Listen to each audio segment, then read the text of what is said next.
Hello दोस्तों, कैसे हैं आप। आज की कहानी का नाम है रिश्तेदारी। पति के घर से बाहर जाते ही गरिमा ने घर को ताला लगाया और अपना बैग कंधे पर लेकर चल पड़ी। वो 2 दिन से भूखी थी, इस कारण वजन लेकर चलने में उसे परेशानी हो रही थी। 2 साल पहले ही गरिमा और गोपाल की शादी हुई थी। गोपाल शहर में फैंसी स्टोर चलाता था, अच्छी आमदनी हो जाती थी। उधर गरिमा ने ब्यूटी पार्लर का कोर्स कर रखा था, इसलिए शादी के 5 महीने बाद ही गरिमा ने अपना ब्यूटी पार्लर खोल लिया था।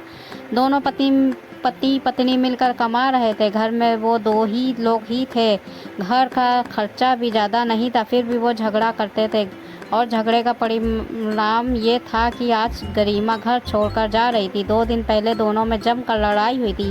गरिमा बोली, ये फिजूल खर्च और यार दोस्तों में पैसे लुटाने की आदत छोड़ दो। हम दोनों कमाते हैं, फिर भी घर में जमा के नाम पर 4 पैसे भी नहीं है। गोपाल बोला, तुझे कितनी बार कहा है मुझे ज्ञान मत बांटा कर। मैं ऐसा ही हूँ, तेरी चिड़चिड़ से नहीं बदलने वाला। जिन्हें उधार दिया है वो मेरे अपने हैं। दोस्त और रिश्तेदारों के काम नहीं आऊँगा तो किसके काम आऊँगा। गरिमा बोली, वो तब तक के ही दोस्त हैं और रिश्तेदार हैं जब तक उन्हें उधार दे रहे हो। जब वापस मांगोगे तब दोस्ती और रिश्तेदारी दोनों सड़क पर आ जाएगी, देख लेना। दिए गए पैसों में से आधे भी पैसे वापस नहीं आएंगे। गोपाल बोला, तू अपना ज्ञान अपने पास तक खा जाएंगे तो खाने तो मुझे कोई फ़र्क नहीं पड़ता। गरिमा बोली, पत्नी हो तुम्हारी, मुझे फ़र्क पड़ता है ना। कल को हमारे भी बच्चे होंगे, अभी से पैसे जोड़ेंगे तभी तो इकट्ठा हो पाएंगे। तुमने मेरे कमाए हुए 2 लाख भी उधार बांट दिए, लाओ मेरे पैसे तो वापस दो। गोपाल बोला, आ गई ना अपनी औकात पर। किसी ने सच कहा है, औरत की कमाई को सोच समझकर खर्च करना, वो मरने के बाद भी मांगने चली आएगी। तुमसे जो 2 लाख लिए हैं उनमें से 50,000 कम कर दो। जब तुम्हें ब्यूटी पार्लर खुलवा कर दिया था तब मेरे खर्च हो गए थे। गरिमा बोली, ठीक है, 1.5 लाख वापस करो। मैं अपने पैसे खैरात में नहीं बांटने दूंगी। गोपाल को गुस्सा आ गया। उसके पास पड़ी चप्पल उठाकर जोर से गरिमा की तरफ फेंकी, जो सीधी जाकर गरिमा के मुंह पर लगी। इससे उसके नाक से खून बहने लगा। गोपाल वहाँ नहीं रुका, गंदी गंदी गालियाँ निकालता हुआ दुकान पर चला गया। गरिमा को सदमा सा लगा। वो मुंह धोकर चुपचाप जाकर लेट गई। शाम को गोपाल आया तो उसने गरिमा से बात भी नहीं की, चुपचाप दूसरे कमरे में जाकर सो गया। दूसरे दिन भी यही हुआ। गोपाल बाहर खाना खा कर आया और चुपचाप सो गया। गरिमा 2 दिन से ब्यूटी पार्लर नहीं गई, ना उसने खाना खाया। वो बहुत मासूम औरत थी। वो सोच रही थी उसे गलती का एहसास होगा और माफ़ी मांगेगा, मगर जब 2 दिन तक उसने बात भी नहीं की तो गरिमा ने घर छोड़ दिया। गरिमा ने एक कमरे का मकान किराए पर लिया जो उसके ब्यूटी पार्लर के ही पास था। वो उसमें रहने लगी और अपना ब्यूटी पार्लर चलाने लगी। उधर जब रात को गोपाल घर आया तो उसने गरिमा को घर में ना पाकर और भी ज़्यादा गुस्सा हो गया।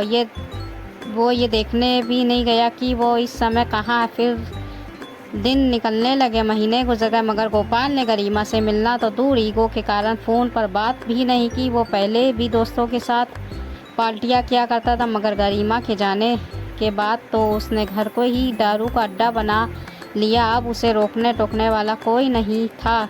उसकी आदतें ख़राब होने लगी। दुकान भी महीने में अधिकतर बंद रहने लगी। एक समय ऐसा आया जब दुकान बंद हो गई। गोपाल की कमाई का जरिया समाप्त हो गया था। किराए की दुकान थी, इसलिए मालिक ने उससे छुड़वा ली। जैसे ही वो कंगाल हुआ, सारे मतलबी यार छूमंतर हो गए। जिनको उधार दे रखे थे उन्होंने भी उनका फ़ोन नहीं उठाया, बंद कर दिया। उधार दिए पैसे तो डूबे ही, साथ में रिश्तेदारी और दोस्ती भी ख़त्म हो गई।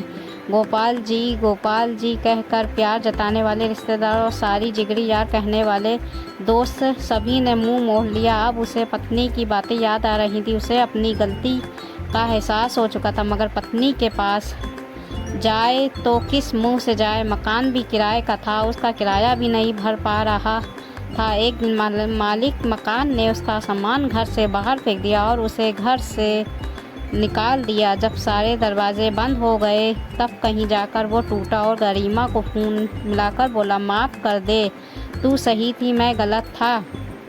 गरिमा उसकी सारी हरकतों पर नज़र रखे हुए थी।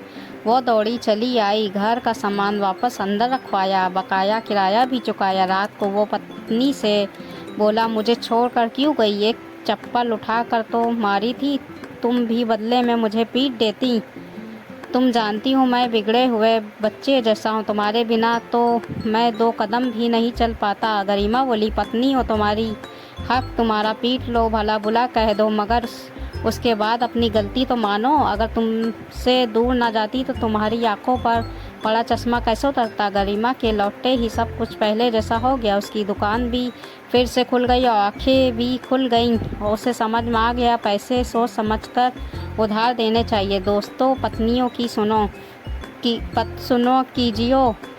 सुना कीजिए, वो हर बार गलत नहीं होती और रिश्तेदारी को बनाए रखना है तो उनसे पैसों का व्यवहार सोच समझ कर करें, क्योंकि जब समय पर नहीं दे पाते तब सारे रिश्तेदारों तक बात पहुंच जाती है और इज्जत का फलूदा निकल जाता है। आज कल पैसा बहुत बड़ा हो गया, दोस्ती और रिश्तेदारी इसके सामने कुछ भी नहीं है।